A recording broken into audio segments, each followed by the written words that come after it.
Voici Londres. Voici une nouvelle de très grande importance. Voici notre quart d'heure français de l'après-midi. Bienvenue dans ce nouvel épisode du Vrai du Faux. Donc dans l'épisode précédent, nous avons vu un peu l'enfance d'Hitler et aussi nous avons parlé de ses frères et sœurs et neveux. Donc petite précision aussi de la vidéo précédente, c'est que j'avais dit que Hitler c'était le dernier de la maison. Je n'avais pas précisé que c'était le dernier des garçons, parce que les garçons sont venus après mais sont morts en bas âge, mais sa sœur est bien venue après lui. Donc voilà, c'était la petite précision, parce qu'il aurait pu avoir confusion lors de la première vidéo. Donc alors, nous sommes le 3 janvier 1903.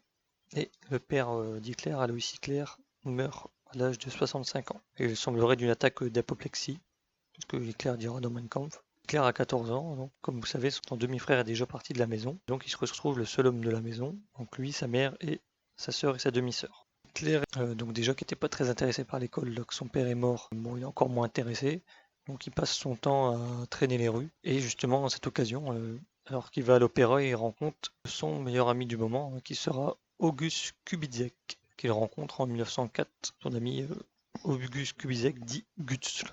Il dit d'Hitler qu'il aime parler et qu'il fallait toujours quelqu'un pour l'écouter et qu'il était volcanique quand il parlait comme un acteur de théâtre. Donc c'est un peu la personnalité d'Hitler qu'on le connaît. Il faut savoir que les historiens au début ils prenaient pas en compte cet ami. Ils disaient que c'était faux, qu'il racontait des choses fausses. Mais voilà, ces derniers temps, les historiens ont dit, ben voilà, ils ont pris toutes ces informations, ils ont regroupé avec la vie d'Hitler, ils ont dit, ben en fait, ce mec il nous a dit quasiment la vérité depuis le début. Donc cet homme-là, August Kubizek, a écrit un livre. En fait, il a écrit deux livres. Il a écrit un livre au moment des nazis, parce que les nazis ont demandé qu'il écrive un livre pour parler de la jeunesse d'Hitler, et il a fait un livre après la guerre. Donc comme je disais, hein, Hitler traîne dans les rues aussi bien le jour que la nuit. Il n'est pas intéressé par l'école, mais pas parce qu'il est nul, mais justement parce qu'il est un peu comme un surdoué. Il a une mémoire photographique, donc il s'ennuie à l'école parce qu'il a toutes les réponses. En fait, il suffit que le prof il dit la chose une fois et lui il va retenir, donc il pourra avoir des 20 sur 20 partout. Mais voilà, comme les surdoués, même s'ils sont forts, à l'école ils s'ennuient. Comme je dis, il retient les choses du premier coup. Et ses proches diront hein, de son état-major qu'il pouvait se souvenir d'un rapport plusieurs mois après. Quand je dis d'un rapport, c'est pas en général, il se souvenait exactement de la chose précise. Il lit beaucoup, énormément, et connaît beaucoup de choses. Par exemple, comme je disais, son état-major il disait qu'il connaissait les types d'armement et de blindage de son armée, mais aussi bien de l'armée adverse. Aussi bien en char, avion et bateau. Et quand il ouvrait la bouche, c'était sur un sujet qu'il connaissait. Et quand il connaissait pas le sujet, bah, il parlait pas.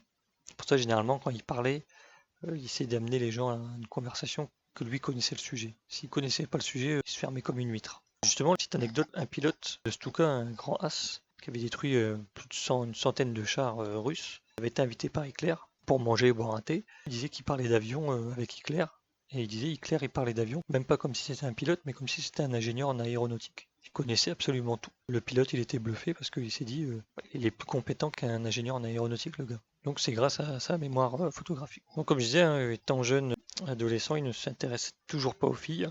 D'après ses anciens camarades de classe, vers 15-16 ans, il est intéressé par une fille, Stéphanie, semblerait, et qu'il ne fait que regarder sans oser lui parler. Ça durera un petit bout de temps, il est vraiment timide. Il faut se dire qu'à l'époque, c'est pas comme maintenant, les gens, les hommes et les femmes savent peut-être même pas comment ça marche entre eux. Donc il était vraiment intimidé par cette fille, qu'il trouvait très jolie. En 1905, Hitler a une grave maladie pulmonaire. Personne n'aurait remarqué en fait. D'après ses trois amis de jeunesse, Hitler était solidement bâti. Et hormis sa maladie pulmonaire, il n'a jamais été malade. Donc en fait, ils ont juste vu qu'il était malade parce qu'il n'était pas venu à l'école. Le médecin lui avait dit de rester à la maison. Mais enfin bon, quand ils l'ont dit, quand ils voyaient Hitler, il semblait pas qu'il était malade. Il était vraiment en forme. En 1907, sa mère meurt du cancer du sein. Donc là, il quitte la maison et il donne plus de nouvelles à ses sœurs, jusque dans les années 20.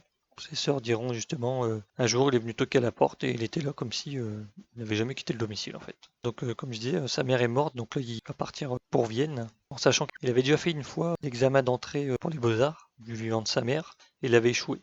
Il n'avait pas dit que sa mère qu'il avait échoué. Une fois que sa mère est morte, bon, là, il est parti vraiment s'installer à Vienne. Et il a réessayé son concours d'entrée en 1908, qu'il n'a pas réussi.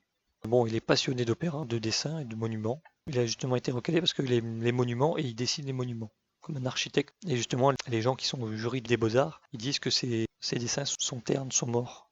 Ils ne représentent pas de choses, ils dessinent tel quel ce qu'ils voient, et justement ça ne les intéresse pas. Donc c'est justement à Vienne qu'il voit pour la première fois des Juifs, et il n'a aucun avis bon ou mauvais sur eux. Donc ce qu'il dira dans Mein Kampf, hein, il verra les juifs habillés dans leur façon. Il trouvera ça bizarre et quand on lui dira que c'est des juifs, il dira ok, ah bon, il s'en fout un peu. Hein. C'était vraiment de la curiosité. Hein. C'est pas juste parce qu'il y avait des gens accoutrés d'une façon que lui, ça lui était inconnu. Il a demandé la raison. Quand on lui a dit que des juifs, il a dit ah bon. Donc justement à Vienne, il partage sa chambre avec son ami Guts, qui lui veut devenir musicien. Celui-ci raconte qu'Hitler ne travaille pas et se lève vers midi. Il marche dans les rues contemplant les monuments, s'installe dans les cafés et lit des journaux. Il fréquente à l'occasion l'opéra et il est toujours colérique et en veut au monde entier. Donc c'est ce que Guts lui dira. Donc comme il est en colocation avec lui, on pourrait croire que bon, il sait mieux que les autres. Celui-ci raconte également que pendant leur séjour à Vienne, Hitler ne s'intéresse pas aux filles. Au théâtre, il y avait des places réservées aux filles et qu'il était possible de flirter. Il faut savoir qu'à l'époque, en Allemagne, si les gendarmes ou les policiers vous prenaient avec une femme en lui tenant la main alors que c'est pas votre femme ou votre fiancée, vous risquez d'avoir des problèmes. Donc les jeunes, ils allaient se rencontrer au opéra. Donc Guts disait que Hitler allait toujours s'installer dans les endroits où les femmes n'étaient pas admises, où ils étaient assez loin de la zone des hommes. Il disait qu'Hitler ne laisse pas les femmes indifférentes. Hein. Il disait que les femmes se retournaient sur son passage. Et justement, dans les théâtres, il lui envoyait des mots doux. Hitler, quand il trouvait le mot et qu'il disait, il râlait en disant encore un. Hitler avoue à son ami qu'il ne veut pas de relation avec une fille par crainte de choper une maladie. Il a la hantise d'une maladie infectieuse sexuelle. Et c'est justement aussi pour ça que quand il sera au pouvoir, il mettra des préservatifs dans les rations de combat de ses soldats. Pour éviter que ses soldats se chopent des conneries. Parce que pendant la Première Guerre mondiale, il a vu beaucoup de ses camarades avoir des infections. Entre guillemets, une information, c'est pas sûr qu'elle soit vraie. Il me semblerait qu'Himmler aurait dit à un gars, et ce gars-là aurait dit aux gens, que Hitler aurait chopé une infection sexuelle pendant la Première Guerre mondiale. Et de là serait venue son impuissance. Mais cette information est à prendre avec des gants. Parce que on ne sait pas, ça se trouve, Hitler était impuissant de naissance ou lors de la Première Guerre mondiale. Mais ce qui est sûr, c'est que ce fait-là n'est pas avéré. Enfin bon, j'y reviendrai. Mais d'après une secrétaire d'Hitler, Hitler lui aurait dit qu'il avait eu une maîtresse à Vienne. Mais d'après son ami Gulch, il n'en fut rien. Donc est-ce que Hitler aurait dit à une secrétaire qu'il aurait eu une maîtresse? C'est une autre question aussi.